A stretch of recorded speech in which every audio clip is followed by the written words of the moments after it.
설거지할 때, 운전할 때 듣는 고품격 토크쇼 서른톡 TV에 오신 걸 환영합니다. 아내가 남자와 함께 들어간 호실로 갔습니다. 아니나 다를까 문 앞에 들어서자 나직한 신음소리가 들렸는데요. 심호흡을 하고 문을 두드리자 안에서 누구세요? 라는 신경질적인 남자 목소리가 들렸습니다. 모텔 주인인데 욕실에 물이 새서 아래층이 물바다가 됐습니다. 정말 죄송한데 잠깐만 문을 열어주시길 바랍니다. 라고 했습니다. 남자는 욕설을 섞어 투덜거리더니 5분쯤 지나 문을 열었습니다. 저는 남자 얼굴을 동영상으로 촬영하며 바로 방 안으로 들어갔습니다. 갑작스러운 들이닥침에 남자는 놀랐는지 화를 내며 저를 제지했는데요. 그런 남자를 밀어내고 방에 들어가자 저는 믿을 수 없는 모습을 보게 되었는데요. 나체로 누워있는 아내와 그리고 더 충격적인 게 옆에 있었습니다. 오늘 사연은 네이버의 한 불륜 피해자 모임 카페에서 발견한 사연으로 카카오톡 오픈 채팅으로 바람을 피우던 아내가 진짜 말하기도 좀 어지러질합니다. 아무튼 막장입니다. 본격적인 영상 시작 전 구독과 좋아요 그리고 알람 설정 부탁드리고 지금 사연 시작하겠습니다. 안녕하세요. 원주에 살고 있는 40대 후반 남성 주연준입니다. 최근 아내가 남자 2명과 성행위를 하다 적발되어 큰 고통을 겪고 있습니다. 머리로는 이혼이 맞다고 생각하지만 복잡한 부분이 있어 고민입니다. 부디 여러분의 조언을 듣고 싶습니다.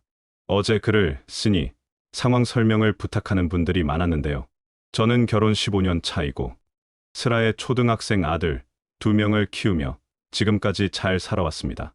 문제는 3년 전부터 아내가 카카오톡 오픈 채팅방에 빠지면서 부부 관계가 급격히 나빠졌다는 점입니다. 사실 제가 인터넷에 밝지 않아 오픈 채팅이 뭘 하는 곳인지 잘 몰랐습니다. 그냥 같은 취미 생활을 하는 사람들이 모이거나 블로그 같은 걸 같이 공부하면서 재테크를 준비하는 정도로만 알고 있었습니다. 그런데 1년 전쯤부터 이상한 낌새를 느끼기 시작했습니다. 하루는 아내가 술에 완전히 취해 거의 인사불성으로 밤늦게 집에 온 적이 있었는데요. 제가 디자인 회사에 다녀 일이 많아지면 철야를 할 때가 있습니다. 원래 토요일 오후에 집에 들어올 예정이었는데 생각보다 일이 일찍 끝나 금요일 저녁에 집에 왔습니다. 여름방학이라 아이들은 태권도 학원에서 캠핑을 갔고 아내는 친구들을 만나고 온다고 했죠. 너무 피곤해서 집에 도착하자마자 아내에게 집에 왔다는 말도 못하고 잠이 들었습니다. 한참 자다 갑자기 눈이 떠져 보니 새벽 1시였습니다. 그런데 아내는 그때까지도 집에 오지 않았더군요. 무슨 문제가 있나 싶어 전화를 했지만 받지 않았고 그렇게 뜬 눈으로 기다리다 보니 새벽 3시가 넘어서야 아내가 도착했습니다. 집에 들어오는 아내에게 화를 내려다가 순간 당황의 말도 못했습니다. 처음 보는 짧은 치마에 화장도 술집 여자처럼 진하게 하고 완전히 술에 취해 들어오더군요. 저를 보더니 깜짝이야 자기야. 언제 왔어? 나 친구들하고 놀다가 좀 늦었네. 라고 말하며 한참 횡설수설하다 침대에 누워 잠들었습니다. 그때 느낌이 좋지 않았습니다. 일단 아내가 저를 자기라고 부르는 것도 어색했고 평소에 저렇게 다니는 사람이 아니었기에 의심이 생겼습니다. 그래서 자고 있는 아내의 휴대폰을 뒤져봤습니다. 아니나 다를까 어떤 남자와 카톡을 주고받았는데 거의 애인이 되기 직전인 모습이었습니다. 남자는 아내에게 매일 연락했고 아내 역시 거절하지 않고 거의 하루 종일 연락을 하더군요. 카톡 내용을 살펴보니 같이 잠을 잔다거나 성적인 행위가 있었다는 직접적인 내용은 없었습니다. 하지만 전체적인 톤은 연애하는 사람들의 대화였습니다.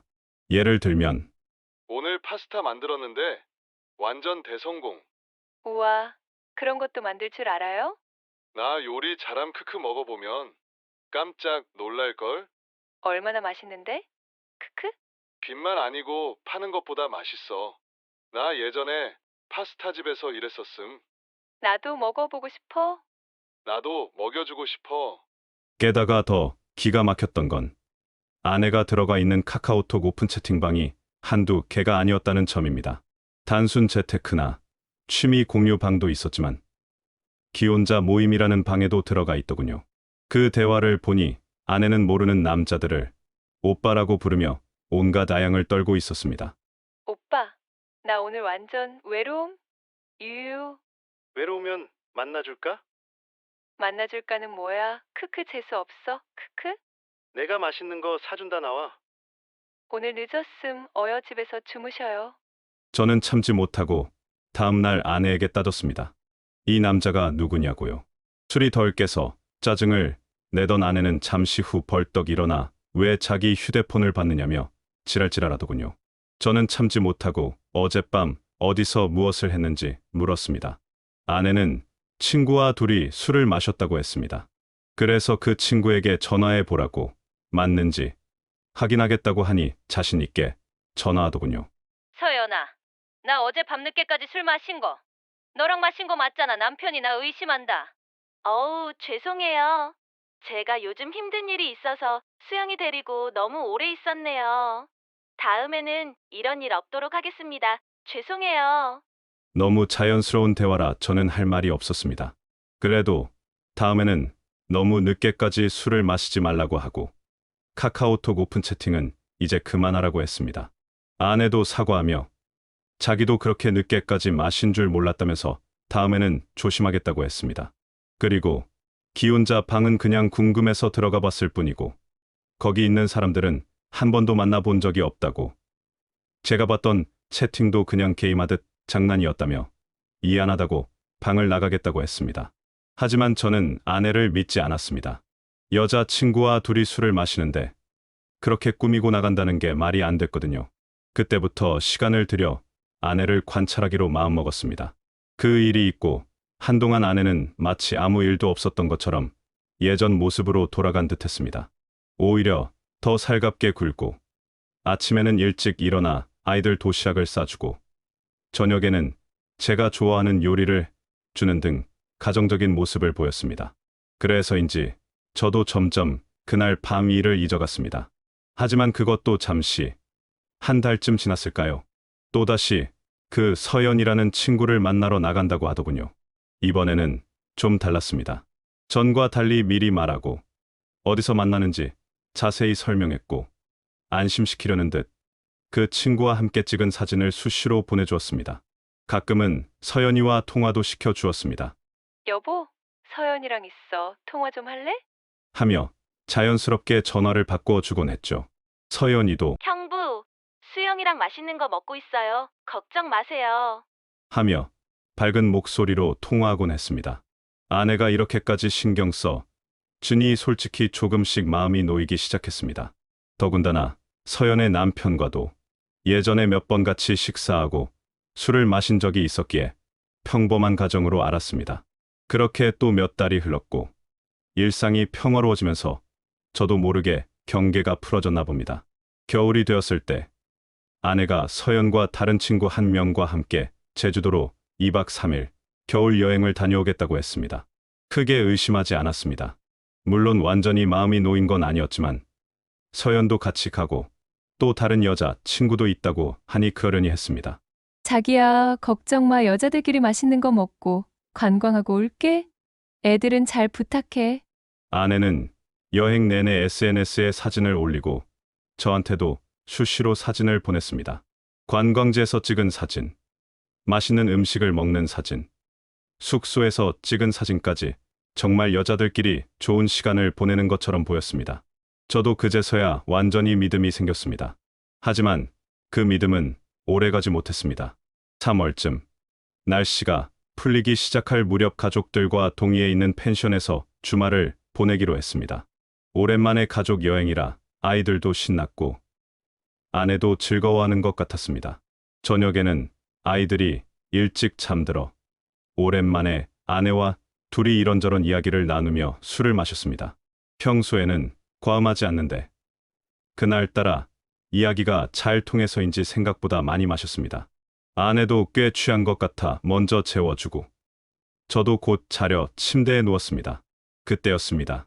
아내의 휴대폰에서 소리 없이 불빛이 반짝이는 걸 봤습니다.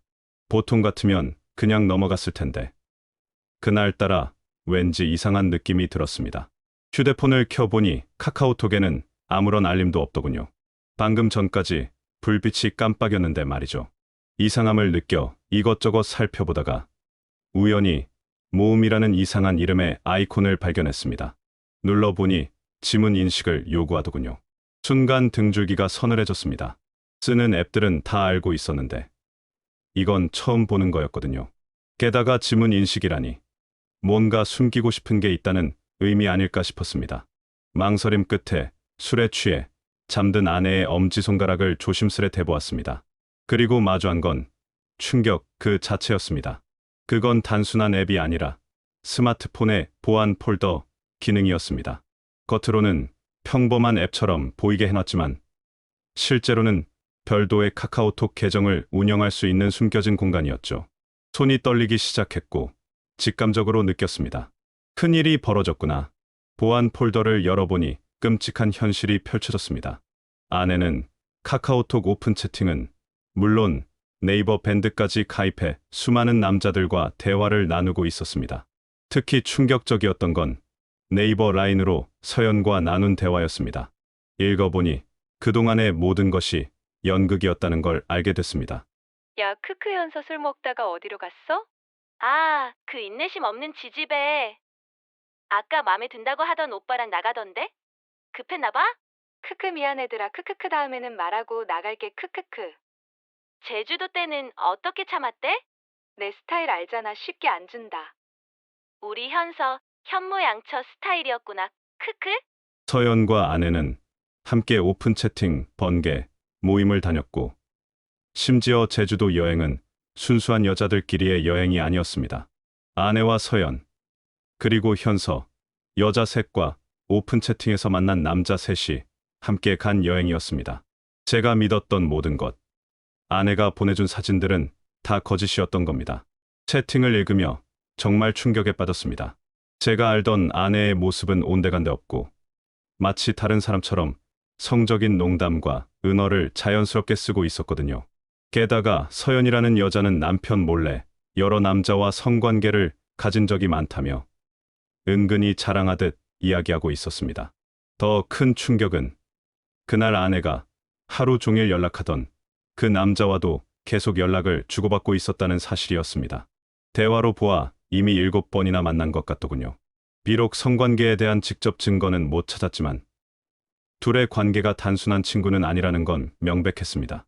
너무 화가 나 당장 아내를 깨워 따지고 싶었습니다. 15년을 함께 살며 단 한 번도 폭력적이었던 적이 없는데 그날은 처음으로 손이 올라갈 뻔했습니다. 하지만 다행히 이 카페에서 봤던 글이 떠올랐습니다. 확실한 증거를 잡기 전에는 티내지 마세요. 증거 없이 추궁하면 상대는 더 교묘해지고 당신을 피해망상증 환자로 몰 겁니다. 그 조언이 떠올라 간신히 참을 수 있었습니다. 그날 이후 저는 완전히 다른 사람이 되었습니다. 2달 동안 오직 아내의 불륜 증거를 찾는 것만이 삶의 목표가 됐습니다. 회사에서도 일이 손에 잡히지 않았고 밤에는 잠도 제대로 이루지 못했습니다. 식사도 제대로 못해 2달 만에 7kg이나 빠졌습니다. 주변에서는 무슨 일이 있냐고 걱정했지만 저는 그저 일이 좀 힘들어서요. 라고 둘러댔습니다. 이 기간 아내를 자세히 관찰하며 깨달았습니다. 제가 알던 거짓말을 잘 못한다던 아내의 모습도 거짓이었더군요. 그동안 전혀 의심하지 않아 그냥 지나쳤던 장면들이 다시 보니 바람에 중독되어 밖으로만 나가려는 모습이었습니다. 벌써 먹을 게 떨어졌네. 마트 다녀올게. 하면서 화장을 진하게 하고 나가 3시간이나 돌아오거나 서연이가 우울하대 드라이브 좀 같이 가자 해서 다녀올게. 하면서 외출했다. 밤늦게 들어오곤 했죠. 지금 생각하면 서연과 서로의 알리바이가 되어 준 관계였습니다. 서연 남편에게는 아내와 있었다고, 저에게는 서연과 있었다고, 이런 식으로 서로를 커버하며 각자 불륜을 즐긴 겁니다. 생각할수록 치가 떨립니다. 하지만 명확한 증거를 잡기는 어려웠습니다. 아내는 어느새 보안 폴더 잠금을 지문에서 비밀번호로 바꿔놨더군요. 아마 제가 지문으로 열어본 걸 눈치챈 모양입니다. 게다가 회사 일도 바빠져 야근이 잦아졌습니다. 감시하고 싶어도 시간적 여유가 없었죠. 그러던 중 회사에서 큰 프로젝트가 터졌습니다. 약 2주 동안 철야를 해야 한다는 거였습니다. 처음엔 이 시간 동안 아내가 무슨 짓을 할까 걱정했지만 곧 오히려 기회가 될 수 있겠다는 생각이 들었습니다. 제 감시에서 완전히 자유로워지면 그동안 억눌린 욕구를 분출할 테니 현장을 잡을 확률이 높아질 거라고요. 고민 끝에 결단했습니다. 500만 원이라는 거금을 들여 전문 탐정을 고용했습니다. 이 돈은 아이들 학원비로 모아둔 거였지만 지금은 이게 더 시급하다고 판단했습니다.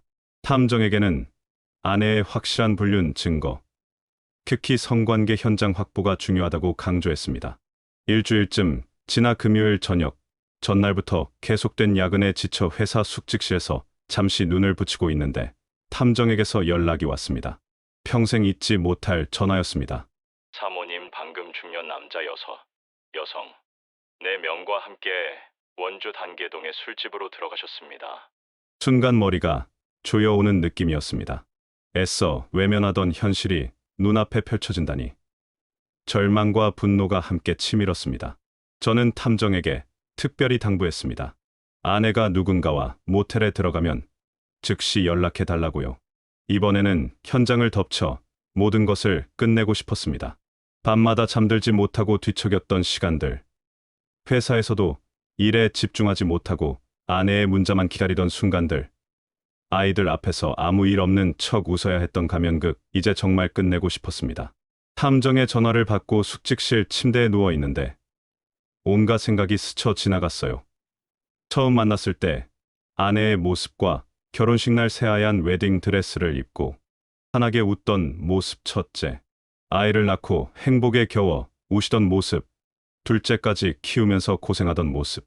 그런데 그 추억들이 이제는 다 거짓이었다고 생각하니 가슴이 미어져 왔습니다. 특히 마음 아픈 건 아이들 생각이었어요. 아직 어린 두 아들, 이제 겨우 초등학생인데 이런 일을 겪어야 한다는 게 너무 마음이 아팠습니다. 친구들 앞에서 어떤 얼굴로 살아야 할지, 주변 사람들의 수근거림을 어떻게 견뎌야 할지 이런 생각을 하다 보니 눈물이 나더군요. 하지만 이제 돌이킬 수 없는 강을 건너고 있다는 걸 알았습니다.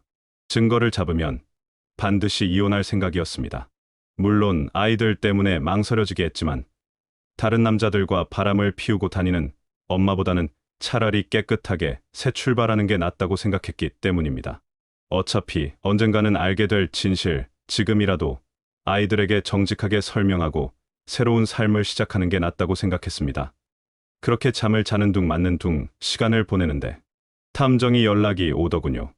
지금 아내가 단계동에 있는 한 모텔로 남자와 함께 들어갔다고요. 회사일로 그렇게 피곤했는데 눈이 번쩍 떠졌습니다. 일하던 이천에서 원주까지 차를 달리는데 정말 무슨 생각으로 달렸는지 기억도 나지 않습니다. 그렇게 30분 만에 모텔 앞에 도착해 아내가 남자와 함께 들어간 호실로 갔습니다. 아니나 다를까 문 앞에 들어서자 나직한 신음소리가 들렸는데요. 심호흡을 하고 문을 두드리자 안에서 누구세요? 라는 신경질적인 남자 목소리가 들렸습니다.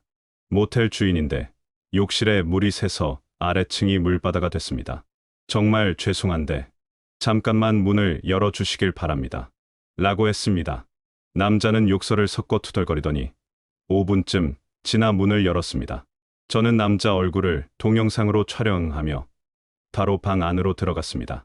저를 제지하는 남자를 밀치고 방에 들어가자 충격을 받았습니다. 침대 위에는 나체로 인사불성이 된 아내가 누워 있었고 그 옆에는 팬티만 입은 남자가 한 명 더 있었습니다. 아내는 한 사람과 성행위를 한 게 아니라 동시에 두 명과 성행위를 한 것이었습니다. 세상이 빙글빙글 돌며 어지러웠고 그 남자들은 제가 누군지 눈치채자 옷도 제대로 못 입고 도망쳤습니다. 쫓아갈 힘도 없어 멍하니 서 있었고 침대에 벌거벗고 누운 아내를 내려다보며 한참을 울었습니다. 깨워서 옷을 입히려 했지만 술을 너무 마셨는지 헛소리만 하고 일어나지도 못했습니다. 결국 아내를 두고 집으로 돌아와 현관, 비밀번호를 바꾼 뒤 아이들을 데리고 속초에 있는 친정에 갔습니다. 다음날 점심쯤 아내에게서 전화가 왔습니다. 집 문이 안 열리는데 혹시 당신 현관문 비밀번호 바꿨어? 그래, 내가 바꿨다. 갑자기 왜? 그리고 애들 집에 없는 거야? 왜 문 두드려도 아무 소리가 안 들리지? 이제 애들 볼 생각하지 마라.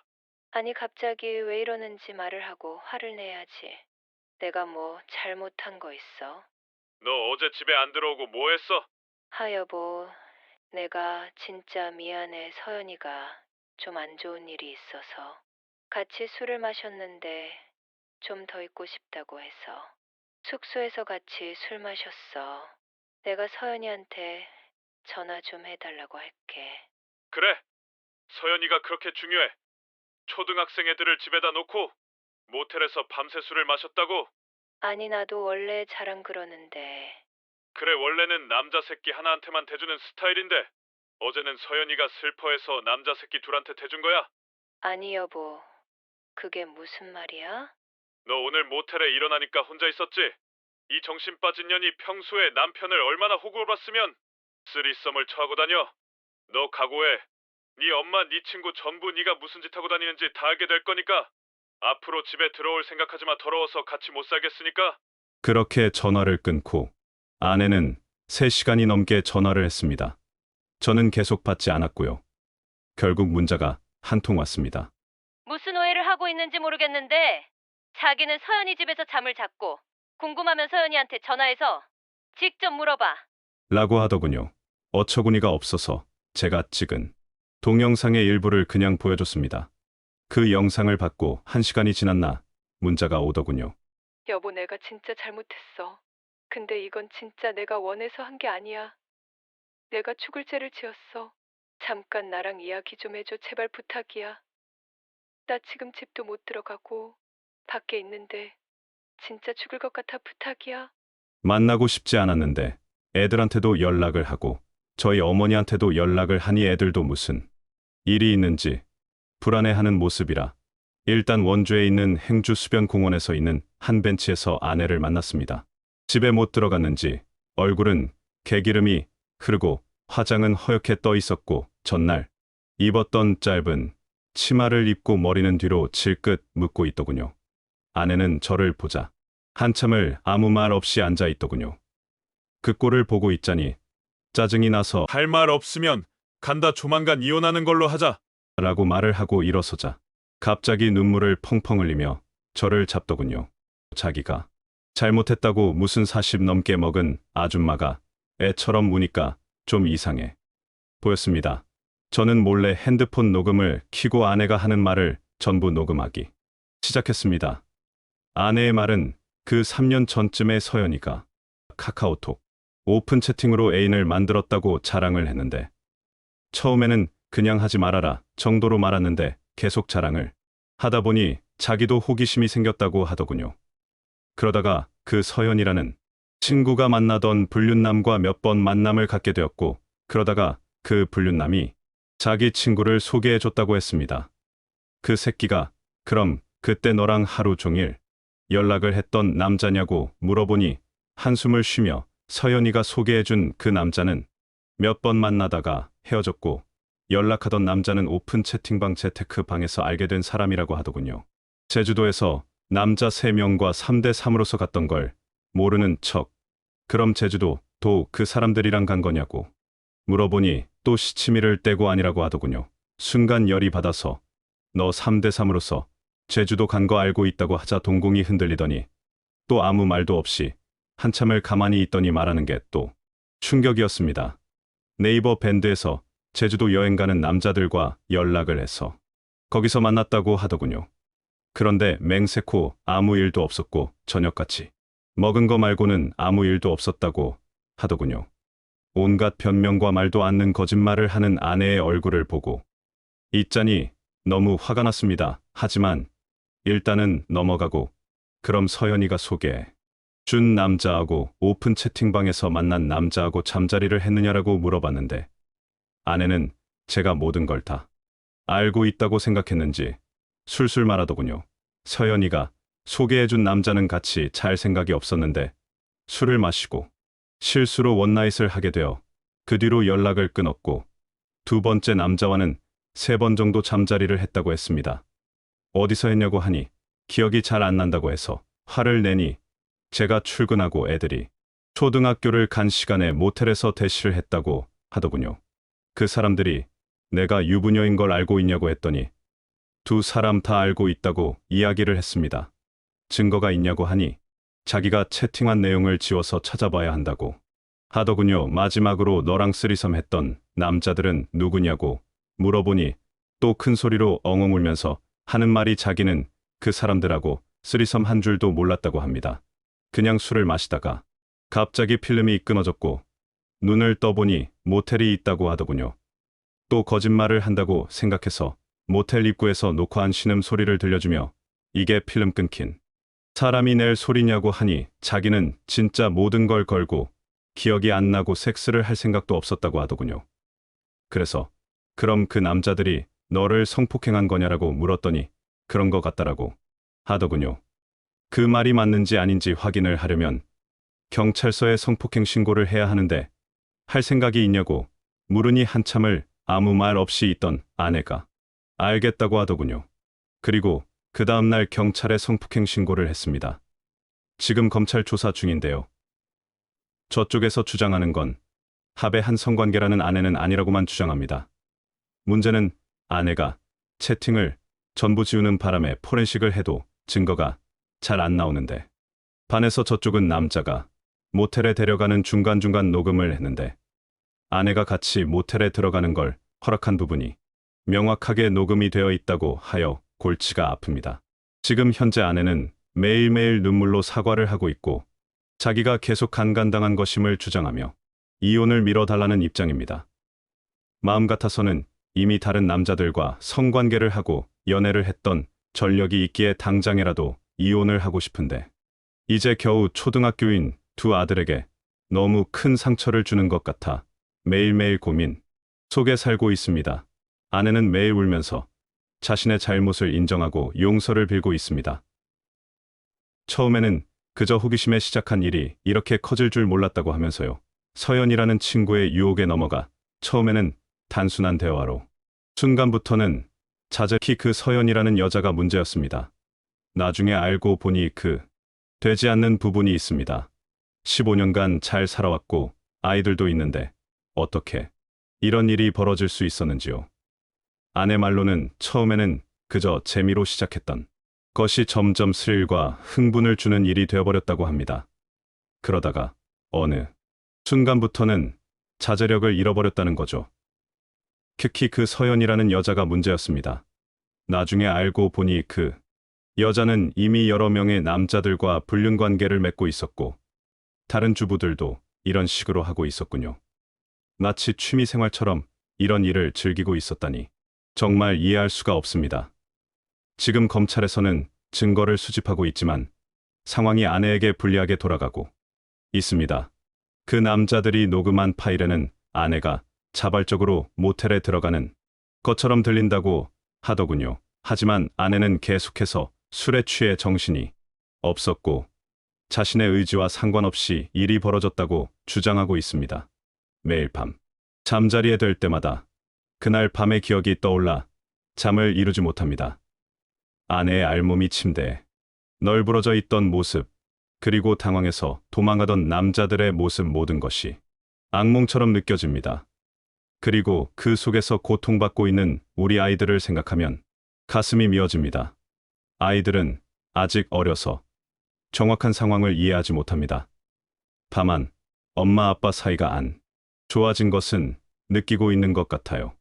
큰 아이는 가끔 엄마랑 아빠가 싸라고라고 물어보곤 합니다. 그럴 때마다 적당한 변명거리를 만들어 내야 하는 것이 너무나 괴롭습니다. 요즘 들어 더 힘든 건 주변 사람들의 시선입니다. 아직 정확한 상황을 아는 사람은 많지 않지만 뭔가 심각한 일이 있다는 걸 눈치챈 것 같아요.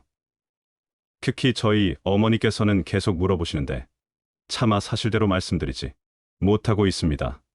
어머니가 받으실 충격을 생각하면 도저히 말씀드릴 수가 없네요. 그리고 아내의 부모님께도 아직 정확한 이야기를 하지 못했습니다. 다만 부부 사이에 큰 문제가 있다는 정도만 알고 계시죠. 아내 말로는 부모님께 절대 알리지 말아 달라고 합니다. 돌아가실 것 같다면서 저도 이해는 합니다. 하지만 언젠가는 알게 될 텐데 때가 되면 더 큰 충격을 받으시지 않을까 걱정됩니다. 제가 요즘 가장 힘든 건 아내를 볼 때마다 드는 복잡한 감정입니다. 한편으로는 15년 동안 함께 살아온 사람이고 우리 아이들의 엄마니까 이해할 수 없는 마음이 있습니다. 하지만 다른 한편으로는 그날 밤의 장면이 떠오르면서 치밀어 오르는 분노를 참을 수가 없어요. 아내는 지금 완전히 다른 사람이 된 것 같습니다. 예전에 당당하고 활발하던 모습은 온데간데 없고 매일 눈물로 하루를 보내고 있어요. 집안일도 전보다 더 열심히 하고 아이들한테도 더 잘하려고 노력합니다. 마치 이런 식으로라도 자신의 잘못을 조금나마 만회해보려는 것처럼요. 그런데 문제는 이런 아내의 모습을 보면 볼수록 더 화가 난다는 겁니다. 왜 이제 와서 이러는 걸 건지, 왜 그전에는 이렇게 가정을 생각하지 않았던 거지. 이런 생각이 들면서 마음이 점점 더 복잡해져만 갑니다. 특히 힘든 건 아내가 그 남자들과 성관계를 했다는 사실을 인정하면서도 마지막 쓰리섬 사건에 대해서는 계속해서 자신이 피해자라고 주장한다는 점입니다. 저도 처음에는 반신반의했지만 경찰 조사가 진행되면서 점점 더 혼란스러워지고 있어요. 그 남자들이 제출한 녹음 파일을 들어보면 분명 아내가 자발적으로 모텔에 따라 들어가는 것처럼 들립니다. 하지만 아내는 끝까지 자신은 그런 기억이 없고 술에 취해 정신을 잃은 상태였다고 주장하고 있습니다. 진실이 무엇인지 정말 알 수가 없습니다. 검찰에서도 고민이 많은 것 같더군요. 변호사와 상담해 본 결과 최악의 경우 아내가 무고죄로 피소될 수도 있다고 합니다. 성폭행이 아닌 것으로 밝혀질 경우 오히려 아내가 더 큰 곤경에 처할 수 있다는 거죠. 이러지도 저러지도 못하는 상황이입니다. 서연이라는 여자는 제가 직접 이 사실을 몰래 남편에게 알렸습니다. 그쪽 남편도 큰 충격을 받았는지 멍한 표정이었는데 요즘 증거 많이 모았고 자기는 조만간 이혼할 예정이라고 하더군요. 그 기빨년 뻔뻔하게 거짓말해 주던 게 생각이 나면 열받아서 밤에 잠도 안 옵니다. 요즘 들어 자주 드는 생각이 제가 뭘 잘못했나 하는 겁니다. 물론 아내의 잘못이 크지만 혹시 제가 좀 더 관심을 가졌다면, 좀 더 대화를 많이 했다면 이런 일이 없었을까 하는 생각이 듭니다. 돈 벌기 바빠서 가정에 소홀했던 것은 아닌지, 하지만 이런 생각이 들 때마다 또 다시 분노가 치밀어 올라옵니다. 아무리 그래도 어떻게 남편이 있는데, 아이들이 있는데 이럴 수가 있나 싶은 거죠. 게다가 단순히 한 번의 실수가 아니라 계획적으로 여러 번에 걸쳐 이런 일을 저질렀다는 게 더 큰 상처로 남습니다. 요즘 정말 고민이 많습니다. 이제 정말 어떻게 해야 할까요? 마음 같아서는 그냥 이혼하고 싶은데 벌써 사춘기가 오는 듯한 첫째한테 안 좋은 영향을 줄까 걱정이고, 그리고 아내는 지금 자기가 무슨 일이든 다 할 테니 이혼만 피해달라고 싹싹 빌고 있는 상황입니다. 두디 회원님들의 지혜를 부탁드리겠습니다. 긴 글 읽어주셔서 감사합니다. 반갑습니다. 회원님들 주연준입니다. 한 달 만에 글을 쓰게 되었습니다. 요즘 아내의 성폭행 관련된 소송으로 바쁜 나날을 보내고 있습니다. 아내는 모든 바깥 약속을 끊고 쥐죽은 듯이 살고 있는 상황이고요.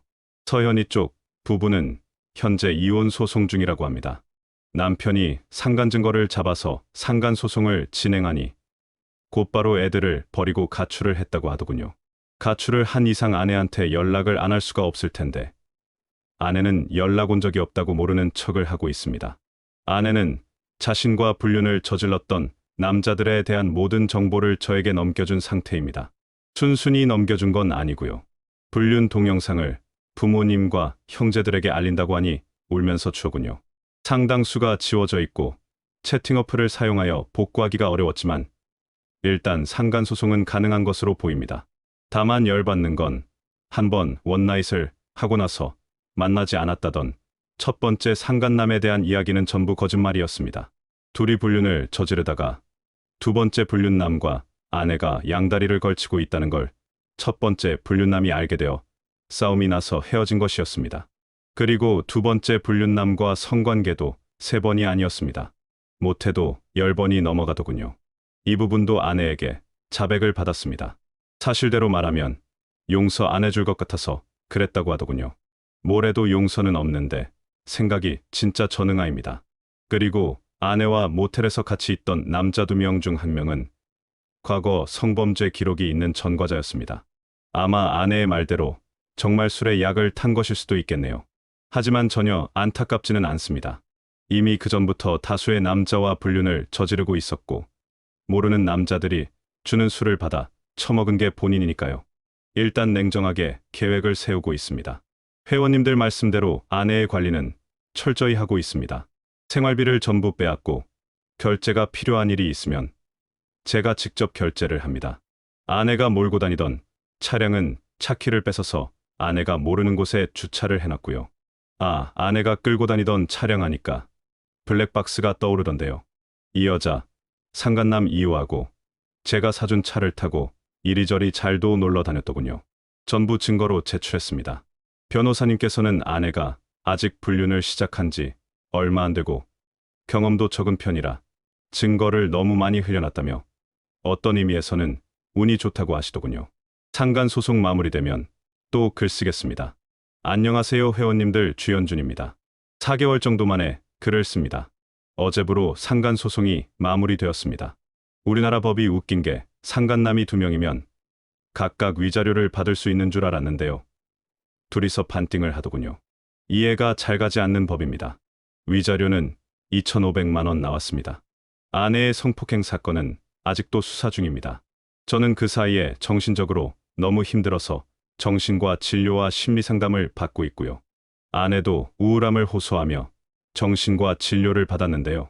극심한 스트레스와 우울증을 진단받아 약을 먹고 있습니다. 일이 생기고 나서 아내와는 생활에 필요한 대화를 제외하면 그 어떤 사적인 대화도 하고 있지 않은 상태입니다. 초반에 잠깐 이야기를 했었는데 자기 합리화와 남 탓을 하는 모습을 보였는데요. 회원님들 말씀대로 적어도 1년은 걸려야 뇌에 있는 도파민이 빠지는 것을 고려해 그냥 동거인처럼 살고 있습니다. 아내는 제가 무관심으로 일관하니 도리어 안달이 났는지 제 관심을 끌기 위해 자꾸 이상한 짓을 합니다. 갑자기 어디가 아프다느니 이상한 사람을 봤다느니 제가 무슨 생각을 하고 있는지 모르니 답답한 모양입니다. 사실 아내를 어떻게 처리할지에 대한 계획은 꽤나 구체적으로 만들어 놓고 있습니다. 일단 성폭력 소송 결과가 나오면 그때 실행하려고 합니다.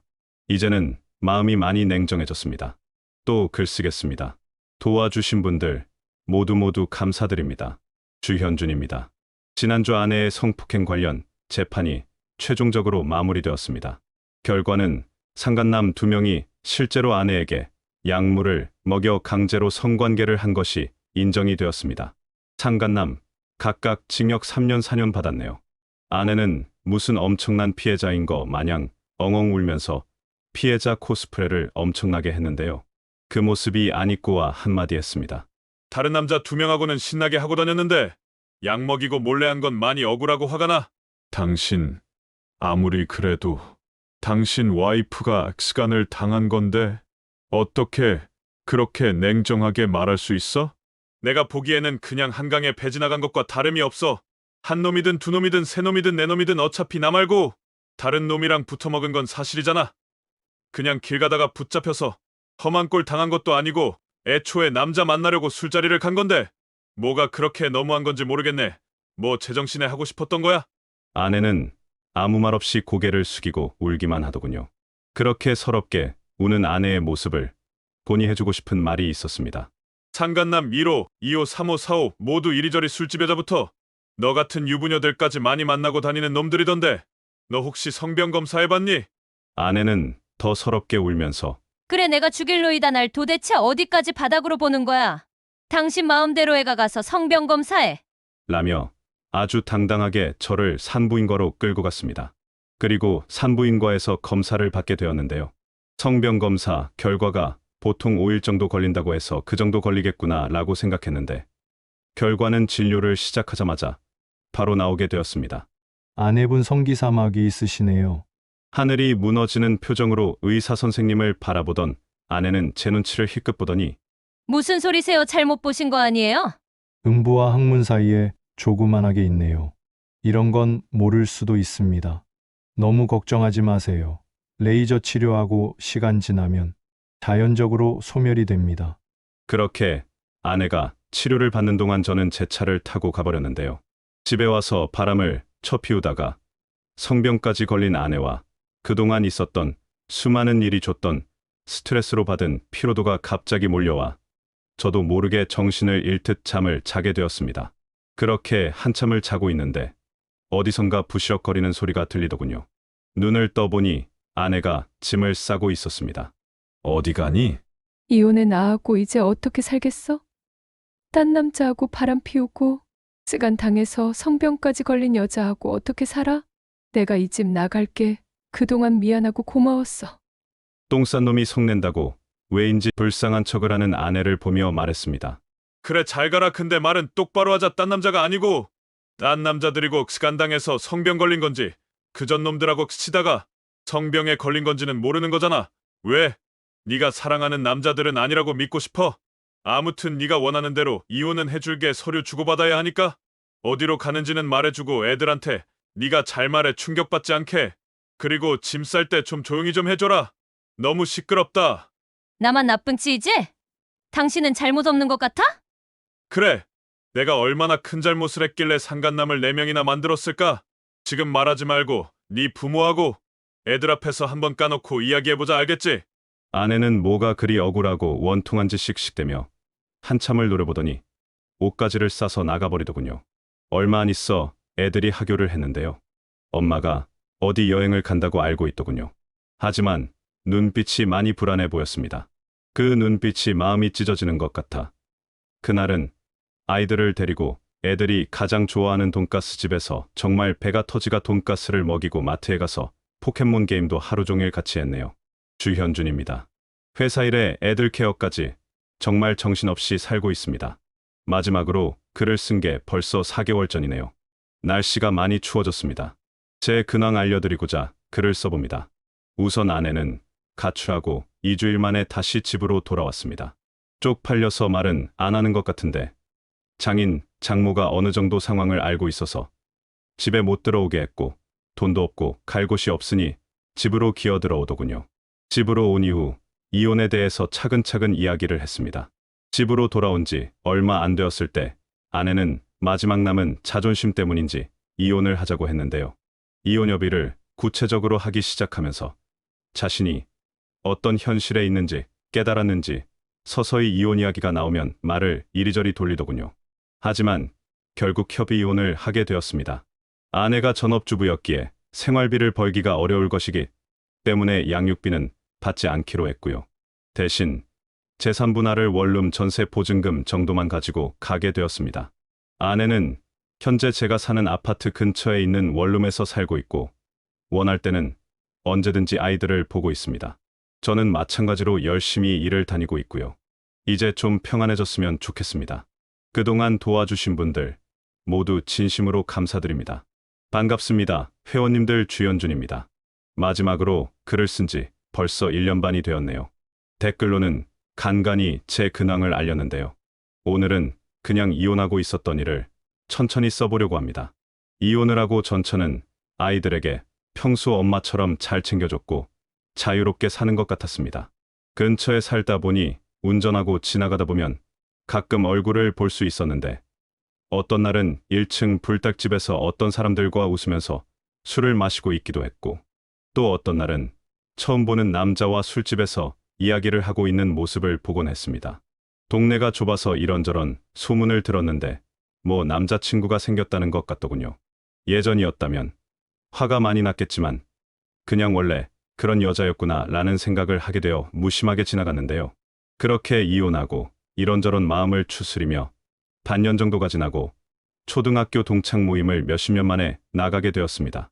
그런데 거기서 한 여자 동창과 썸을 타게 되었는데요. 어렸을 때는 같은 동네에 살아서 친하게 지내다가 대학을 서울로 가서 결혼 생활도 서울에서 하는 걸로 알았는데 몇 년 전 남편이 바람이 나서 이혼을 하고 원주에 다시 내려와 있다고 하더군요. 저도 사실 비슷한 일을 겪었기에 이런저런 이야기를 하다가 친해지게 되었는데요. 일단 결론부터 말씀드리면 현재 행복하게 잘 만나고 있습니다. 부끄럽지만 커플링도 맞추고 아무튼 정말 행복한 일상을 보내고 있었는데요. 하루는 애들이 밤늦게까지 전처 원룸에서 밥을 먹고 놀고 있길래 데리러 갔는데 전처도 같이 나오더군요. 그냥 눈인사만 하고 애들 데리고 가려는데 전처가 안절부절 못하며 이따 잠깐 통화가 되냐고 물어보더군요. 뭔 일이가 싶어서 애들 재우고 전화한다고 했는데요. 전처 하는 말이 가관입니다. 저기 우리 애들 생각해서 다시 합치는 게 어떨까? 그게 가능하다고 생각해. 그리고 내가 보려고 본 건 아닌데 몇 달 전에 차 타고 가다 보니까 웬 남자하고 술 마시면서 신나게 데이트하던데 그 남자 당신 남자친구 아니야? 무슨 소리야? 나 이제 남자 안 만나. 그 사람은 그냥 나 재테크 동호회에서 만난 사람인데 그 사람 재혼한다고 하길래 축하해 준 거야. 하필이면 또 그걸 봤담 그 사람 그 뒤로 한 번도 안 만났어. 재혼을 해서 만났든 이혼을 해서 만났든 한 번 만났든 두 번 만났든 나는 신경 안 쓴다. 근데 진짜 궁금하다. 재혼을 하는데 왜 다른 여자랑 밤늦게까지 단둘이 술을 마시는 거야? 내 상식으로는 도무지 당신이 사는 세상이 이해가 안 간다. 아무튼 난 합칠 생각 없으니까 그렇게 알아. 당신 요즘 만난다는 그 여시 같은 여자 때문이지. 그 여자 혼자서 자식도 키우고 있다며. 지금 그 여자가 당신 왜 만나는지 모르겠어? 돈 빼먹으려고 하는 거잖아. 그리고 아빠가 다른 여자하고 다니는 거 보면 애들 교육에 안 좋아. 그리고 당신 나이가 몇인데? 내가 할 말 많은 거 알지? 더 말하지 마라. 열받기 시작하니까. 그리고 앞으로 살면서 내가 사랑하는 여자한테 함부로 말하지 마라. 설령 그 사람하고 헤어진다고 하더라도 너랑 다시 만날 일은 절대로 없다. 라고 전화를 끊었는데요. 그 뒤로도 전처는 안달이 나서 제 주변을 똥파리처럼 서성이고 있습니다. 애들 크면 이사를 가던지 해야지. 진짜 너무 피곤하네요. 회원님들 살다 보니 별일 다 겪습니다. 그래도 버티고 버티면 벌 받을 인간들은 벌 받고 받은 상처는 결국 아물게 되어 있는 것 같습니다. 모두 포기하지 마시고 최선을 다하시길 바랍니다. 또 글 쓰겠습니다. 감사합니다. 오늘 사연은 여기까지입니다. 몇 년 전부터 오픈 채팅방으로 불륜 모임을 하는 사람들이 정말 많아졌는데요. 모임 내 사람들끼리 서로 돌아가면서 짝을 하는 경우도 정말 많다고 합니다.